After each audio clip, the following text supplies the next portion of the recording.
اور غیرت مند آدمی بھی ایسے موقع پر بچوں کی سائڈ نہیں لے گا. وہ کس کی سائڈ لے گا؟ بیوی کی. وہ کہے گا بھائی پہلے یہ رفیق ہے, پہلے یہ بیٹا میری زندگی میں آئی ہے, تم بعد میں آئے ہو, صحیح ہے نا, پہلے یہ ہے بعد میں تم ہو. تو وہی غیرت ویرت شارٹ چل رہی ہے, کیا کریں یار اب آدمی کس کیا رونا روئے بیٹھ کے تو جو ہے نا.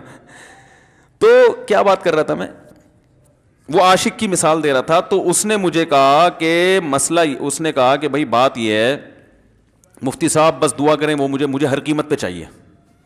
میں نے کہا بھائی بڑے سے بڑا غم انسان, میں نے کہا کوئی ہاں میں عورت کی مثال دے رہا تھا, میاں سے کتنی محبت جوانی میں اس کا انا للہ ہو گیا, کیسا روتی ہیں, ہائے یہ کیا ہو گیا, ہائے یہ ہو گیا, ہائے. بڑا دھچکا لگتا ہے بیچاری کو, جو صحیح محبت کرنے والی. ہمارے یہاں اللہ کا شکر ہے مشرقی عورتیں محبت ہی کرتی ہیں میاں سے, تو کیسا روتی ہیں, کتنا بڑا غم. تھوڑے دن کے بعد بھول جاتی, بھلائیاں. میں نے یہاں لوگوں کو دیکھا ہے باپ کا انتقال ہو گیا, ٹینشن سے پاگل ہو رہے ہیں, تیسرے دن ویلیاں لگاتے پھر رہے, بھول گیا ابا کا. مایوس کر دینا جب انسان اپنے آپ کو. تبھی کہتے ہیں نا بچہ گم جائے یہ زیادہ خطرناک ہے, مر جائے یہ کم خطرناک ہے. کیوں؟ مرنے کے بعد امید ختم, اب نہیں آئے گا. گمنے والے سے امیدیں ہوتی ہیں شاید اب مل جائے, شاید اسی ٹینشن میں زندگی گزار دیتے ہیں. تو عاشق کو چاہیے معشوق کے بارے میں یہ سمجھے کہ یہ میرے لیے مر گیا ہے, ختم, اس کا نمبر بلاک, اس کے بارے میں سوچنا ختم. کچھ دن طبیعت خراب رہے گی, اس کے بعد انشاءاللہ سیٹنگ پہ آ جائے گا. یہ کمبخت چاہتا ہی نہیں علاج کرنا, بار بار اس کی تصویریں دیکھتے رہیں گے, بار بار اس سے بات کرتے رہیں گے, بار بار اس کے بہانے سے اس کی گلی کا چکر لگائیں گے, اور پھر اسی کو سمجھانے کے لیے فون کرتے رہیں گے بار بار کہ میں تم سے محبت ختم کر رہا ہوں, سن لو. حقیقت ہے یہ بھی ہوتا ہے عاشقوں کے ساتھ. دیکھو آئندہ مجھ سے بات چیت نہیں کرنا کیونکہ میں بس یہ آخری کال تھی میری. بھائی جان ضرورت کیا ہے آپ کو یہ بتانے کی بھی آخری کال تھی یا پہلی کال تھی؟ یہ عاشق لوگ کرتے ہیں, حقیقت بتا رہا ہوں. آپ کو کہہ رہے ہو گے مفتی صاحب کو کیسے پتہ چل گیا ہمارے بارے میں؟ بھائی ہم نے پوری دنیا دیکھی ہوئی ہے, دنیا کے ہر آدمی سے ہم ملے ہیں الحمدللہ, اور ہم بھی اسی ماحول میں پلے بڑے ہیں جس میں آپ پل بڑھ کے جوان ہوئے ہیں. تو عاشق کیا کرے گا کمبخت, وہ بہانے سے سمجھاتا رہے گا, کبھی ڈانٹتا رہے گا, تعلق ختم, نمبر بلاک, آئندہ مجھ سے بات نہیں کرنا, میرا ایمان خراب ہو رہا ہے, جاؤ دفع ہو جاؤ. پھر 2-4 دن کے بعد چیک کرے گا کوئی کال تو نہیں آئی ہوئی, اس نے میری ہدایت پر عمل کیا, اس نے نمبر بلاک کیا. تو آپ کبھی بھی ٹھیک. پہلی بات تو یہ کہ عاشق کو چاہیے وہ یہ سمجھے کہ میں بیمار ہوں, یہ بیماری ہے. ہر وہ چیز جو آپ کو نارمل لائف سے ہٹا دے وہ بیماری ہے یا نہیں ہے؟ وہ ٹینشن ہے, وہ بیماری ہے بھائی. ایک چیز نہیں مل رہی, تمیز سے نہیں مل رہی, چھوڑ دو, اس کا تصور دماغ میں لانا چھوڑ دو, اس کا نمبر بلاک کر دو, ایسے ہو جاؤ جیسے تھا ہی نہیں. کچھ دن طبیعت خراب رہے گی, اس کے بعد انشاءاللہ ٹھیک ہو جاؤ گے. حضرت حکیم الامہ مولانا اشرف علی تھانوی رحمہ اللہ کے پاس ایک عاشق آیا. اس نے کہا ایک گھوسن کہتے ہیں نا, وہ جو گوالے ہوتے ہیں نا, ان کی عورتیں جو دودھ بیچتی ہیں, تو ایک دودھ والی عورت پہ یہ عاشق ہو گیا تھا, اور نکاح کا کوئی چانس مانس تھا نہیں. یہ حضرت حکیم الامہ رحمہ اللہ کے پاس آیا اور کہنے لگا کہ جو مسئلہ یہ ہے کہ میں جو ہوں نا, میرے دماغ میں وہ سما گئی ہے, اب جو ہے میں جو ہے نا بس میرا کوئی علاج کریں میں ٹھیک ہو جاؤں. ہاں کہنے لگا مجھے وہ دلا دیں, آپ اللہ والے ہیں, بہت پہنچے ہوئے بزرگ ہیں, تو بس آپ کسی طرح اللہ سے مانگیں وہ مجھے مل جائے. تو حکیم الامہ نے فرمایا کہ دیکھو بھائی پہلے تو استخارہ کرو.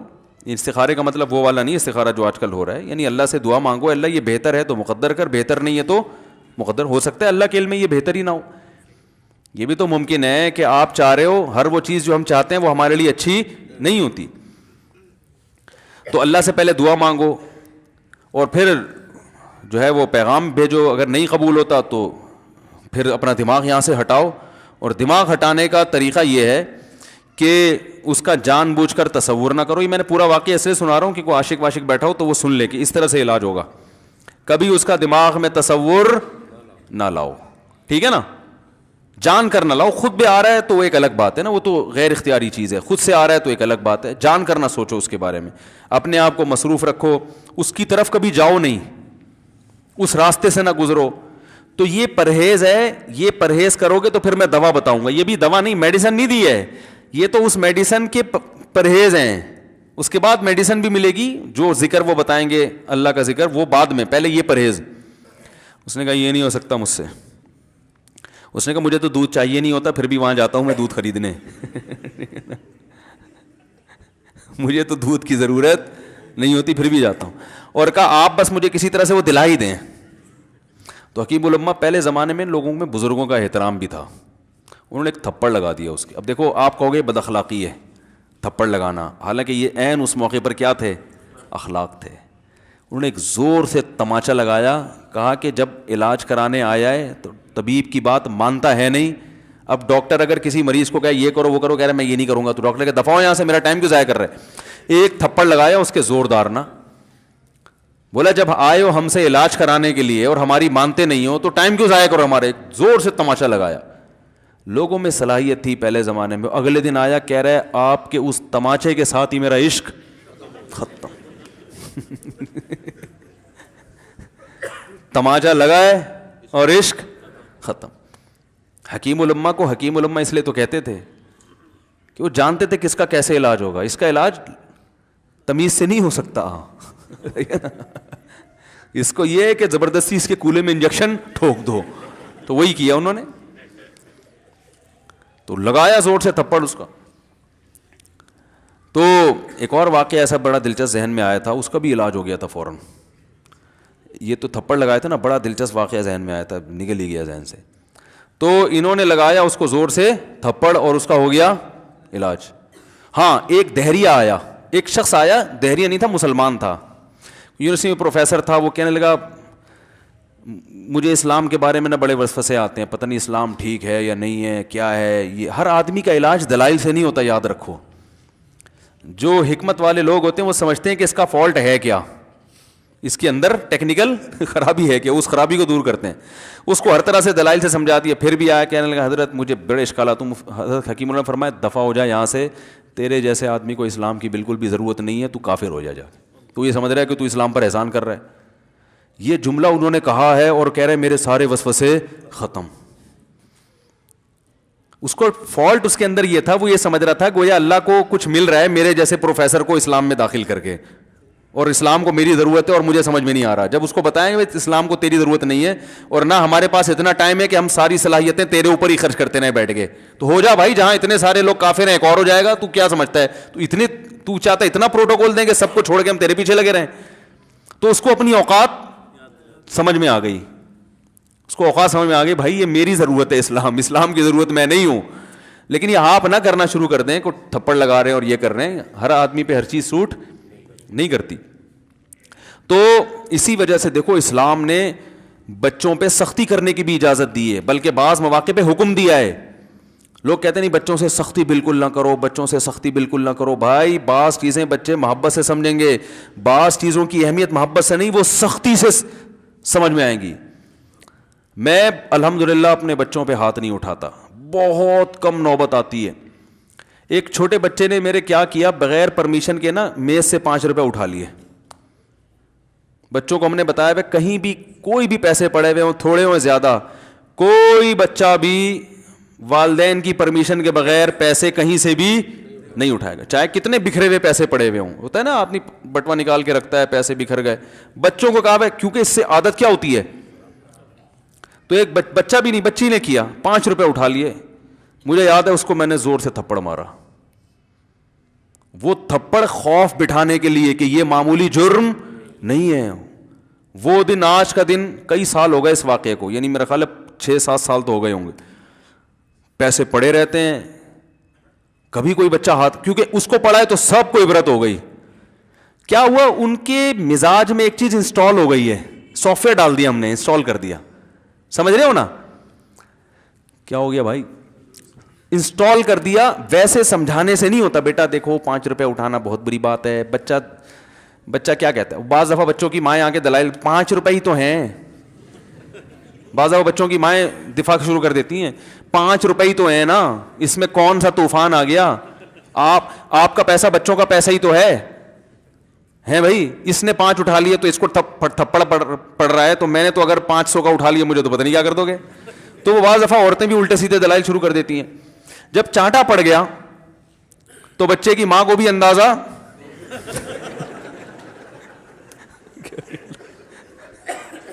کہ بھائی یہ بڑا جرم ہے.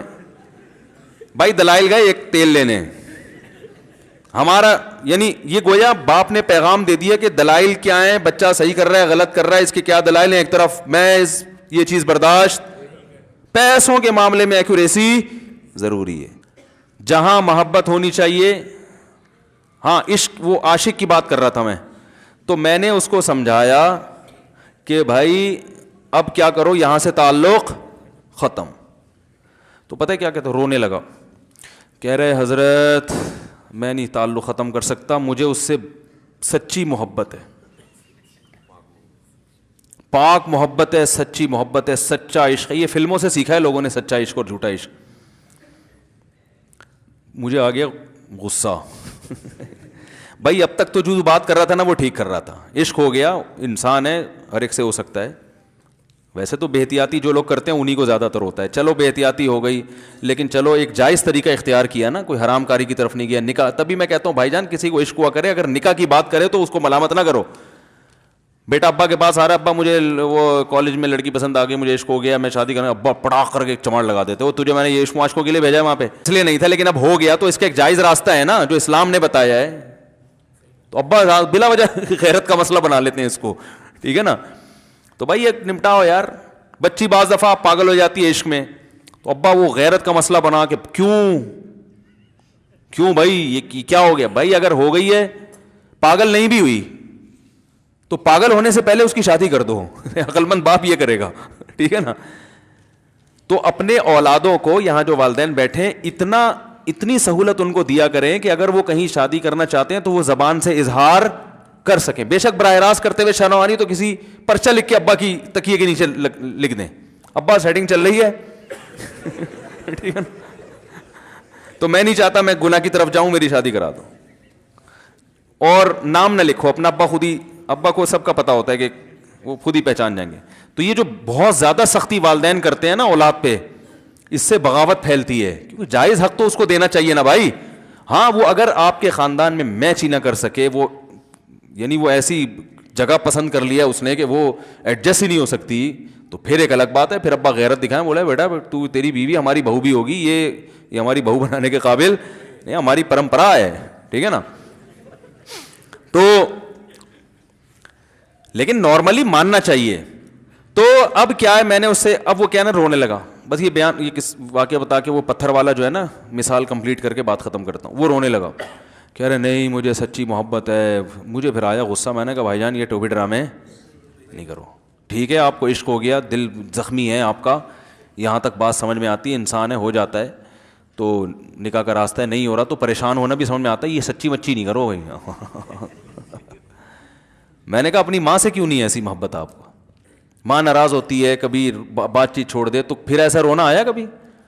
جس نے ساری زندگی پالا پوسا جوان کیا ہے بھائی, کبھی زندگی بھر ساتھ نہیں چھوڑتی ماں. آپ 60 سال کے بھی ہو جاؤ گے نا, آپ کی بیماری پہ ایسے ہی روئے گی جیسے جب 2 سال کے بچے تھے اس وقت روتی تھی.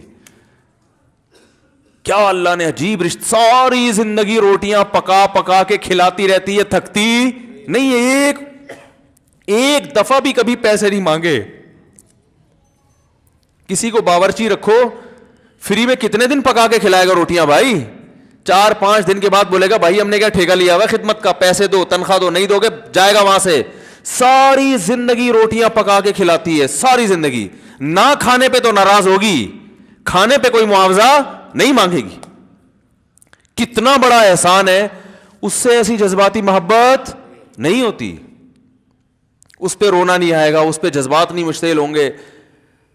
تو وہاں نہیں ہو رہے, تو یہاں اگر ہو رہے ہیں تو اس کو پاکیزہ محبت کا لیبل لگانے کی ضرورت. میں نے کہا اس کو لقوہ ہو جائے نا جو تمہاری جو محبوبہ ہے, بی پی ہائی ہوا اور جناب تھوڑا سا ٹیڑھی میڑھی ہو گئی, پھر دیکھوں گا, پھر کہے گا دل کہہ رہے مجھ سے صاحب جان چھڑا دو خدا کے لیے, پھر تعویذ مانگیں گے جان چھڑوانے کے تعویذ. ایسا ہی ہوتا ہے نا. اور وہ بھی جو تم پہ اتنا لٹو ہو رہی ہے بھائی, وہ بھی صرف ایک ظاہری عشق ہے. ہاں بعض دفعہ حقیقی بھی ہوتا ہے. وہ اخلاق سے کسی کے متاثر ہو گئے, دینداری سے متاثر ہو گئے, وہ ایک الگ چیز ہے. لیکن زیادہ تر صرف شکلوں پہ مر رہے ہیں, شکلوں پہ. اخلاق وخلاق ایک طرف گئے ہوئے ہیں, دینداری اخلاق کو کوئی نہیں لفٹ کراتا آج کل, صرف شکل پہ. تبھی ان کو کسی اداکار سے کرا دو نا, فوراً بھاگ جائیں گے اس کی طرف. Thanks for watching. Don't forget to like, comment, share and subscribe to Mufti Tariq Masood Speeches channel.